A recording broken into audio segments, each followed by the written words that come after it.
Meus irmãos, nós somos do grupo Romance Doutrinário. Vamos iniciar com uma página do livro O Evangelho segundo o Espiritismo, capítulo 13, intitulado Não saiba a vossa mão esquerda o que dê a vossa mão direita. E o parágrafo selecionado é de João, mensagem de Bordeaux, em 1861. E nos ensina assim: todos vós que podeis produzir, dai. Dai o vosso gênio, dai as vossas inspirações, dai o vosso coração, que Deus vos abençoará.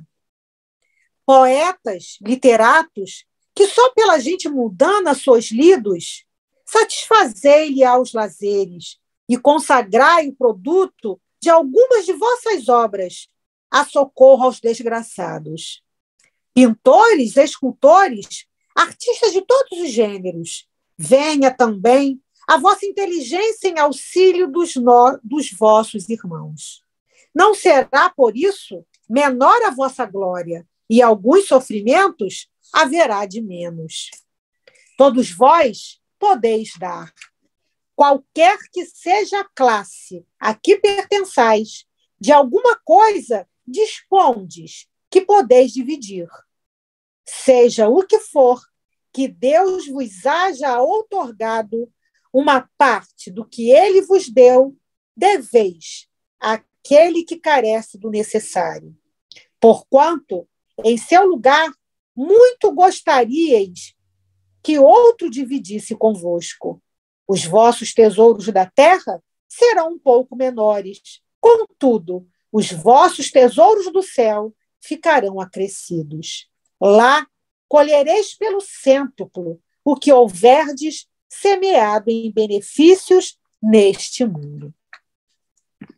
E assim, meus irmãos, juntos pensamos em Deus, em Jesus, em agradecimento.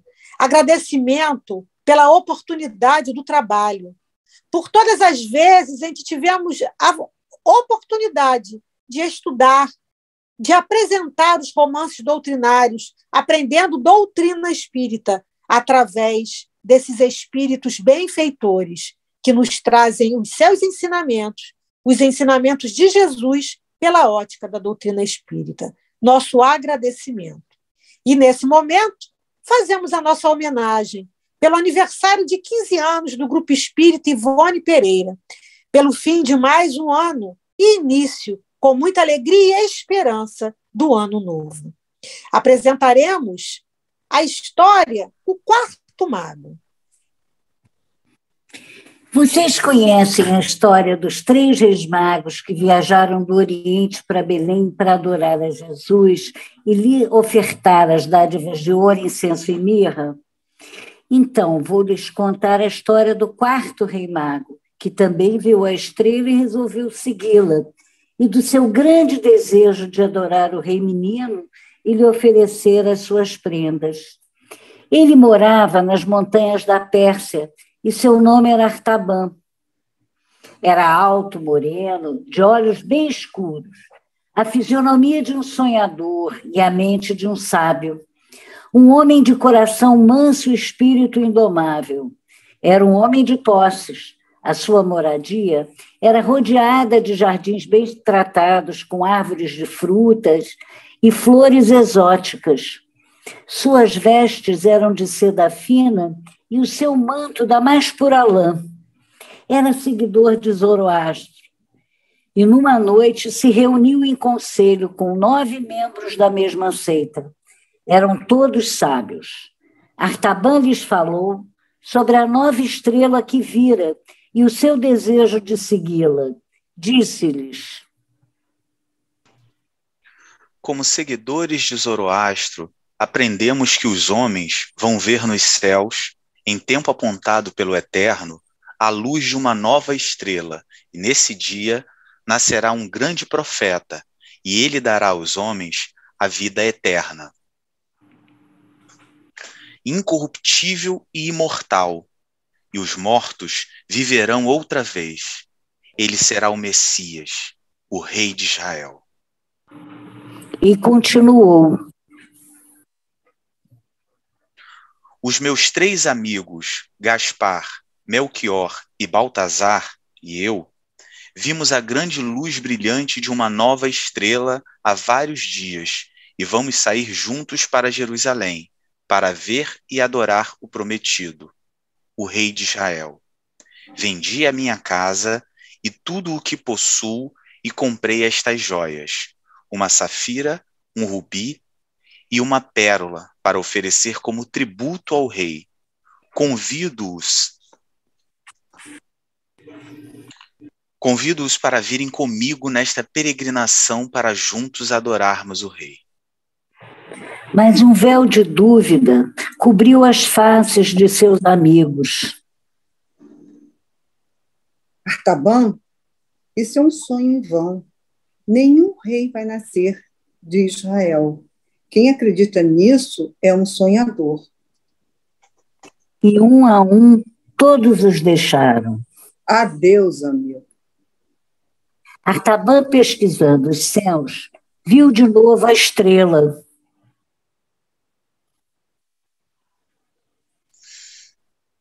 É o sinal. O rei vai chegar e eu vou encontrá-lo. Artaban preparou o seu melhor cavalo, chamado Vasda, e de madrugada saiu às pressas, pois para encontrar no dia marcado com Gaspar, Melquior e Baltazar, que já estavam a caminho, ele precisava cavalgar noite e dia. Já estava escurecendo e ainda faltavam mais ou menos 3 horas de viagem para chegar ao sítio de encontro, e ele precisava estar lá antes da meia-noite, ou os 3 magos não poderiam demorar mais a sua espera. Mas o que é isto?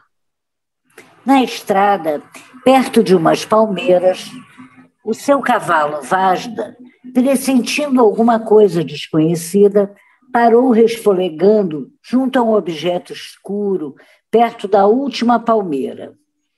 Artaban desmontou, a luz das estrelas revelou a forma de um homem caído na estrada, um pobre hebreu entre os muitos que moravam por perto.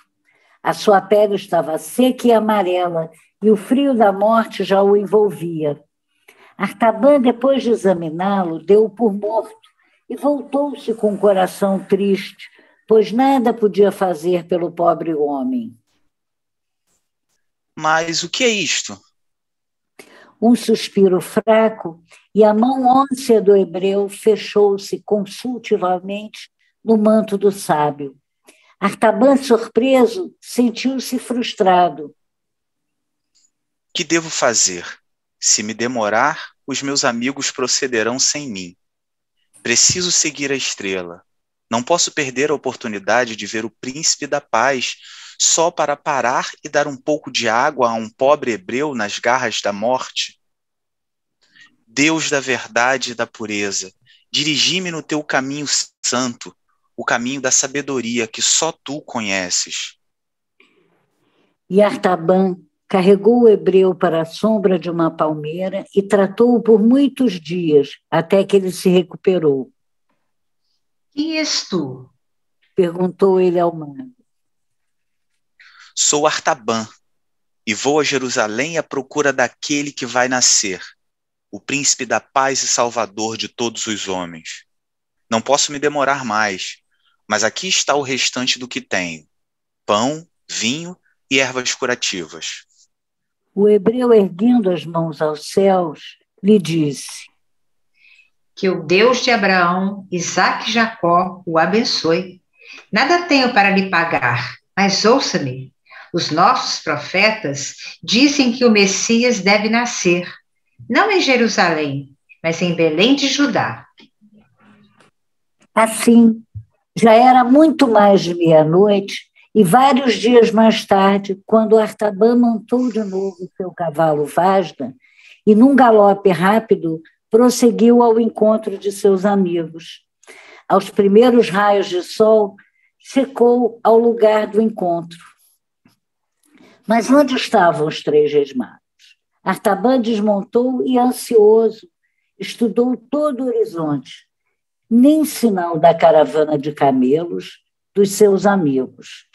Então, entre uma pilha de pedras, achou um pergaminho e a mensagem. Não podemos esperar mais. Vamos ao encontro do rei de Israel. Siga-nos através do deserto. Artaban sentou-se e cobriu a cabeça em desespero. Como posso atravessar o deserto sem ter o que comer e com um cavalo cansado? Tenho mesmo que regressar à Babilônia, vender a minha safira e comprar camelos e provisões para a viagem.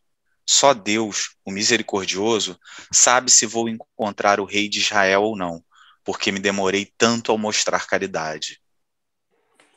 Artaban continuou a via pelo deserto e finalmente chegou em Belém, levando seu rubi e a sua pérola para oferecer ao rei. Mas as ruas da pequena vila pareciam desertas. Pela porta aberta de uma casinha pobre, Artaban ouviu a voz de uma mulher cantando suavemente. Entrou e encontrou uma jovem mãe acalentando seu bebê. 3 dias passados, ela lhe falou sobre os 3 magos que estiveram na vila, o que disseram terem sido guiados por uma estrela ao lugar de onde José de Nazaré, sua esposa Maria e o seu bebê Jesus estão hospedados. Eles trouxeram prendas de ouro, incenso e mirra para o menino. Depois desapareceram tão rapidamente quanto apareceram. E a família de Nazaré também saiu à noite em segredo, talvez para o Egito. O bebê nos seus braços olhou para o rosto de Artaban e sorriu estendendo os bracinhos para ele. Não poderia essa criança ser o príncipe prometido? Mas não, aquele que procuro já não está aqui e eu preciso encontrá-lo no Egito. A jovem mãe colocou o bebê no berço e preparou um almoço para o estranho hóspede que veio à sua casa. Subitamente ouviu-se uma grande comoção nas ruas, gritos de dor, o choro de mulheres, tocar das trombetas e o clamor. Soldados! Os soldados de Herodes estão matando as nossas crianças! A jovem mãe, branca de terror, escondeu-se no canto mais escuro da casa, cobrindo o filho com seu manto para que ele não acordasse e chorasse. Mas Artaban colocou-se em frente à porta da casa, impedindo a entrada dos soldados. Um capitão aproximou-se para afastá-lo. A face de Artaban estava calma, como se estivesse observando as estrelas.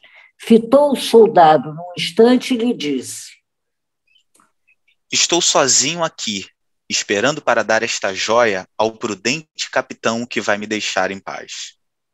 E mostrou o rubi brilhando na palma de sua mão como uma grande gota de sangue. Os olhos do capitão brilharam com desejo de possuir tal joia.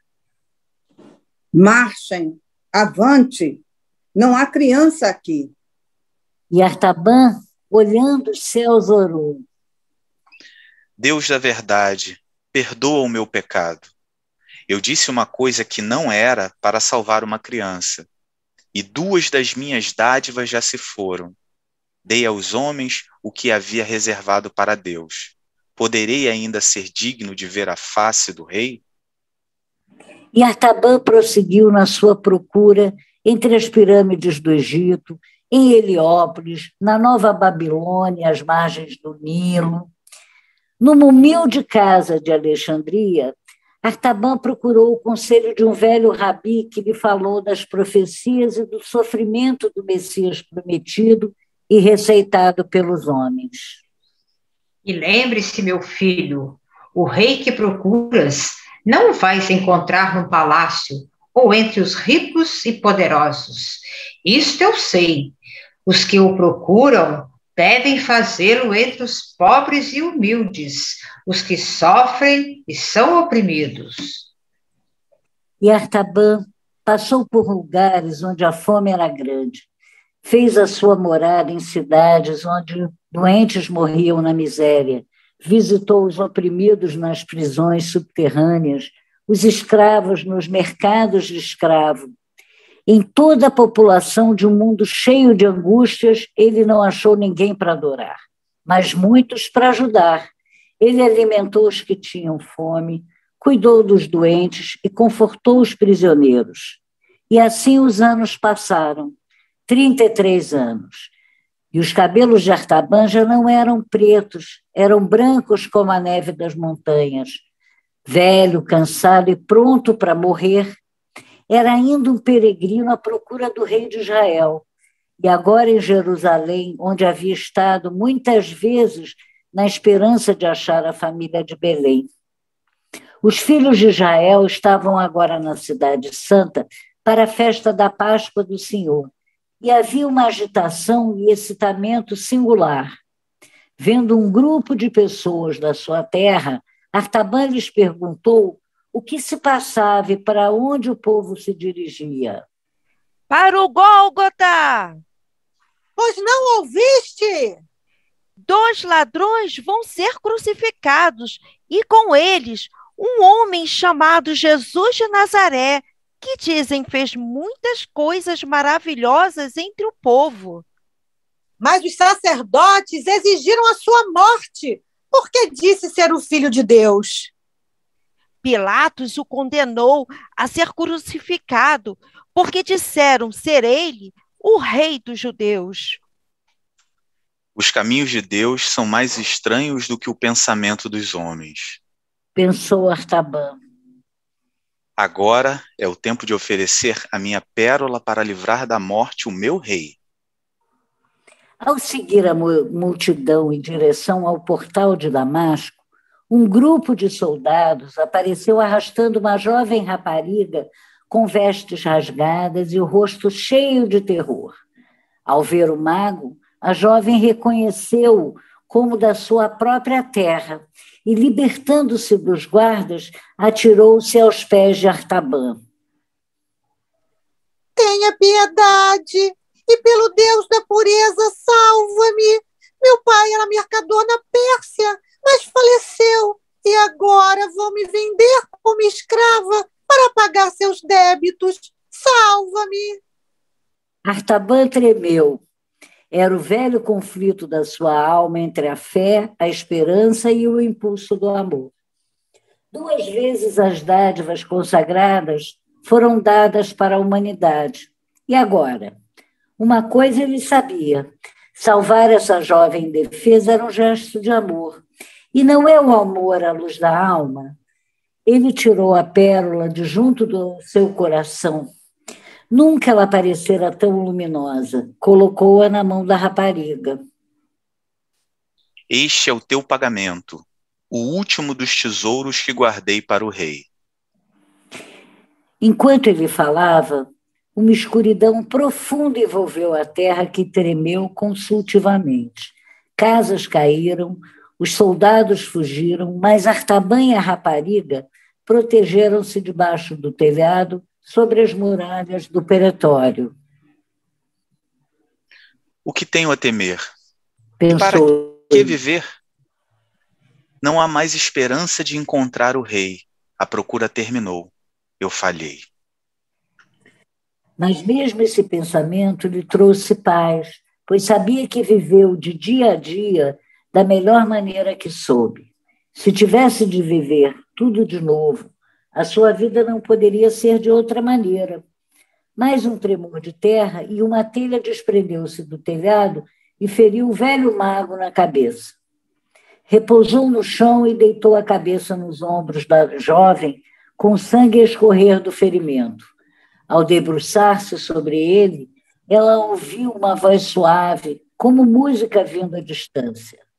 Os lábios de Artaban moveram-se como em resposta, e ela escutou o que o velho mago disse na sua própria língua. Não, meu senhor. Quando te vi com fome, te dei de comer, ou com sede, te dei de beber, ou quando te vi enfermo ou na prisão e fui te ver. Por 33 anos eu te procurei, mas nunca vi a tua face, nem te servi, meu rei. E uma voz suave veio, mas dessa vez dos céus. A jovem também compreendeu as palavras. em verdade vos digo que quando fizestes a um destes meus irmãos, a mim o fizeste. Uma alegria radiante iluminou a face calma de Artaban. Um suspiro longo e aliviado saiu de seus lábios. A viagem para ele havia terminado. O quarto rei mago, Artaban, compreendeu que havia encontrado o seu rei durante toda a sua vida. Uma história de Henry Van Dyke.